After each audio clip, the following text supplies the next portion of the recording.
everybody. Welcome back upstairs to the Vinyl Attic, where we love talking about vinyl records. We took a week off because last weekend there was I had a little bit of stack of midterms to grade. I had to grade a bunch of midterms, and of course there was the Super Bowl, which mainly was this phenomenal performance from Kendrick Lamar that everybody is still talking about, and lots of white people are still confused about. So I would love to talk about that, but we're talking about the 100 albums that should be in your collection. That's right. We're counting through 100 albums that are important, that are significant, that are maybe a little off the mainstream radar, that are really good to be in your collection, that really sound sweet on vinyl. A special album. These are all special, but we're talking about an album today that I'm so excited to talk about because it's another record that I have a real deep connection to.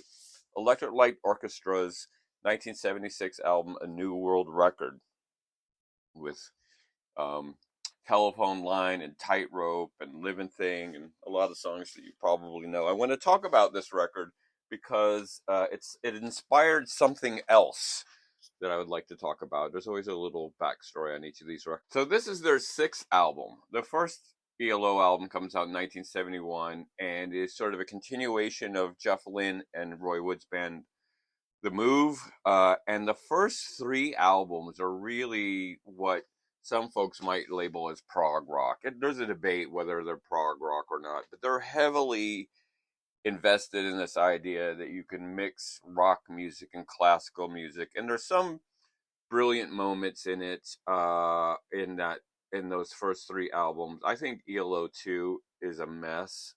It's really hard to listen to. It had the version of Roll Over Beethoven that, was very cool, but the third album, On a Third Day, had Showdown, which was ELO's attempt to start making music that would sound good on the radio and have a little bit more of a pop sensibility. So there was this kind of digging out of the prog rock sludge that they were in the early 70s. The fourth album, El Dorado, was kind of a concept album, which I didn't know this until recently, that it was meant to be a concept album, and had so many great songs, including Can't Get It Out of My Head. And then the fifth album was really the attempt to move to a more commercial format, which is Face the Music, which had the huge hits Evil Woman and Strange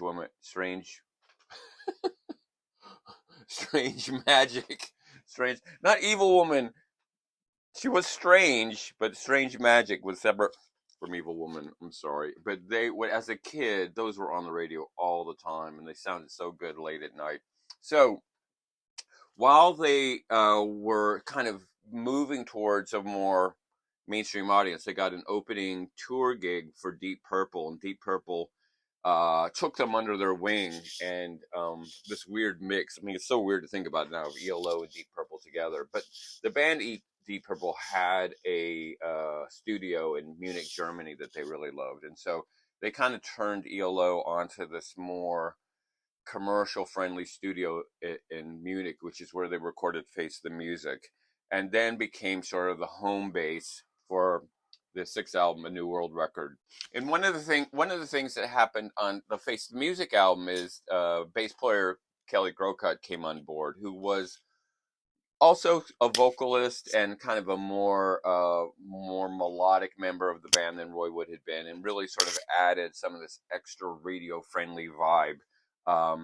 So in October of 1976, they finally released this album, which was really meant to be a commercial crossover album. They'd had these singles that had done quite well, and they really wanted a record that would kind of break through to a larger audience. We get the first kind of cover art that is sort of associated with the ELO logo by John Kosh. This is something that would be seen on every ELO album after, including Jeff Lynne's ELO, which is still out touring as we speak.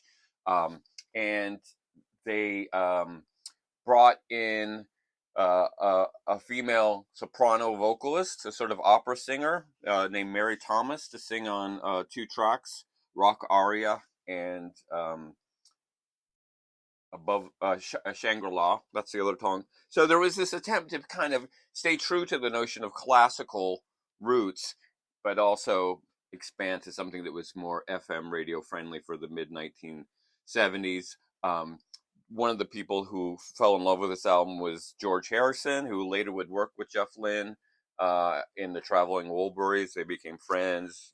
Jeff Lynne became his producer. In fact, George Harrison appeared on stage with ELO in the 1980s. So there was this kind of Beatle ELO crossover starting to happen. And one of the ideas in the 1970s is that rock and roll can break out of its format. So one of the maybe the American version of ELO was the band Chicago, who at the same time was saying that you could bring jazz elements, including free jazz. I mean, those early Chicago records are pretty crazy, into the rock and roll genre. And so there was a lot of this crossover. The Moody Blues were doing a version of this, and this attempt to expand the art nature of pop rock music to a wider audience. So when this record comes out, it was a smash hit. I mean, it was really well received by both critics and radio listeners. It had some really great singles. A lot of people were saying, and this is what George Harrison said, and I always love it when I heard him say this, that George Harrison said that if the Beatles had stayed together, they would have become ELO, which I love that idea. I don't know if John Lennon would have had the same idea, but at least George heard something in the Electric Light Orchestra mid-70s edition that was akin to where the Beatles were heading post Abbey Road. So as a Beatle fan, you got to love that. You got to love that. So this record becomes much more successful. The follow-up album that comes out the following October, exactly 12 months later, is Out of the Blue, the double album, kind of like their White Album, that had tons of hits, including Sweet Talking Woman, which is in my single file over there on purple vinyl that I got at the record bar at North Lake Mall, and Turned to Stone, and was just massive. And I remember that tour. I didn't go to that show, but a bunch of my classmates went. It was sort of the first one where they had the big spaceship, and then the spaceship would lift up, and then the band would be playing underneath. And so now they're a huge arena rock draw, and ELO becomes very big and continues into the early 80s. And then, they kind of lost their steam in the MTV era, but for a moment they were the dominant band. It was really a new world record that sort of launched them. There's two reasons I wanted to mention this. There's three reasons. One is this idea of the continuation of the Beatles thing, stories about people, songs about maybe with some secret messages in them, and there's something a little contextually and deep about it. So there's that like Beatle thing about it. There's the thing about broadening the genre that was a big deal. And you can imagine in the 70s, I mean, it's just as a kid in the 70s, hearing these songs with these strings late night on the radio, it was a strange magic all to itself. But there's another thing I wanted to say about this record, which was I heard it as a kid. So this comes out in 76 when I'm 12. I got it when I was 12 or 13. I got it from the Columbia House Record Club. This is my version from the Columbia House Record Club. I heard it as a concept album, even though it wasn't. Even though they'd had this album, El Dorado, that was a concept album. I heard it as a concept album as a kid because in the 70s, what you did is you listened to an entire album, and sometimes you did it by yourself. Sometimes you did it with your friends, but sometimes you just sat in your room and put the needle on side one and listened. And then when it was done, flip it over, put the needle on side two, and listen. And in my head, as a 12 or 13-year-old kid, I strung all these songs together that are about things like outer space and opera singers, and there's a woman on the corner with a baby, and all these sort of characters that pop up in these very Beatle-esque songs as telling this linear story about these people. Just my little young brain kind of strung them all together as a story, because listening to an album and songs in sequential order was an activity that was common in the 1970s. That notion of album. In fact, sometimes radio stations would be like, tonight we're going to play side two of Dark Side of the Moon. I mean, the idea of listening to albums in their intended order was very, very common. In the 90s, I picked up, because I love this album so much and it's so core to my youth, I picked it up on CD and listened to it again when I was in my 30s, and I was like, Yeah, it's not a concept album. It's just a bunch of songs. But then I thought, well, what if someone were to take this imagined story from this album and put it together as a narrative, as a story? And so in the late '90s, and the very end of the '90s, I wrote my very first novel called Mission of the Sacred Heart, a rock novel. And it's based on this ELO album. And what I did is I took each song on the album as a chapter in a book, telling the story of these characters that I imagine exist within these songs and stringing it together from the beginning of the first song to the end of the last song and follow the story. And of course, now now that I was a little bit older, there's lots of adult themes like suicide and Portland hipsters. I mean, this book is really about Portland hipsters, but you can see on the cover right there, that's the ELO album, A New World Record, being held up by this guy I met, who I thought looked like one of the characters in the song, in front of a building that is sort of a place where the story takes place in Portland, Oregon. And there is a homeless, what we used to call the gutter punks. There's a young gutter punk woman who's the woman with a baby. There's a guy who may or may not be an alien named Telly, who's part of the story. And there's a bunch of Portland hipsters and musicians who kind of drive the story around this larger issue, which is the theme of this book, which is suicide, and asking the question, why is it so hard to kill yourself? Just a question that people would ask. Why is it so hard? I mean, most people, it's a cry for help. Most people who attempt suicide don't actually do it. They just want someone to pay attention to them. So this book came out, and it did quite well. In fact, it's been optioned for a screenplay in Hollywood, where it's currently being developed into something that may hopefully one day end up on the screen, on the big screen, maybe with a soundtrack by the Electric Light Orchestra. I mean, it's interesting that one of the things I didn't know is that there is already a soundtrack with the songs from this album. 1977, a movie called Joyride came out, starring Desi Arnaz Jr. and a very young Melanie Griffith, that uses a bunch of songs from this ELO album, which I totally didn't know about at the time.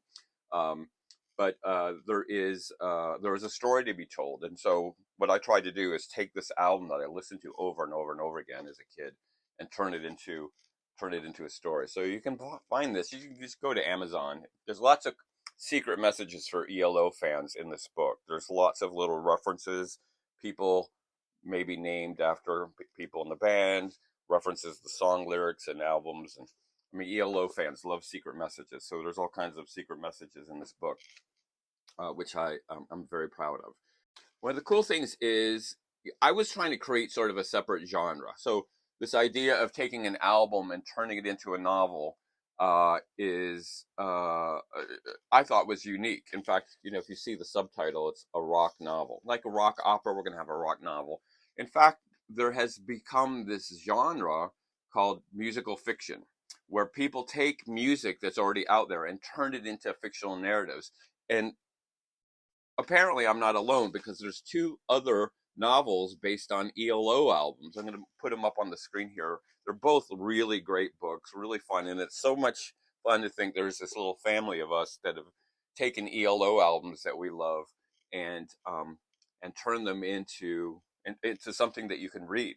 So this genre is out there. So in fact, there is a sequel to The Mission of the Sacred Heart. It was based on another album that I loved as a kid, and turned into a novel in 2015. It's a album we got to talk about next week. We're going to talk about part 2 next week. In fact, we'll try to do that fairly quickly. And that's the 1979 album by Cheap Trick, The Dream Police. The Dream Police had to become a book. It had to become a book. So this is a whole new thing that's happening. I'm very proud of this family of authors that is writing fiction based on pre-existing music that inspires them to tell these stories. And I hope more people join in, because it's an awful lot of fun to take a great song or a great album and turn it into a story. I mean, it's just endless. I'm constantly thinking of, this album. The other day I was thinking Springsteen's Born to Run. That album would be a great novel, right? Because there's so many stories there that are being told. So it's endless. So welcome to the world of musical fiction. especially to all my fellow ELO authors. It all starts right here. All right, this album, this album matters so much. It sounds so good on vinyl.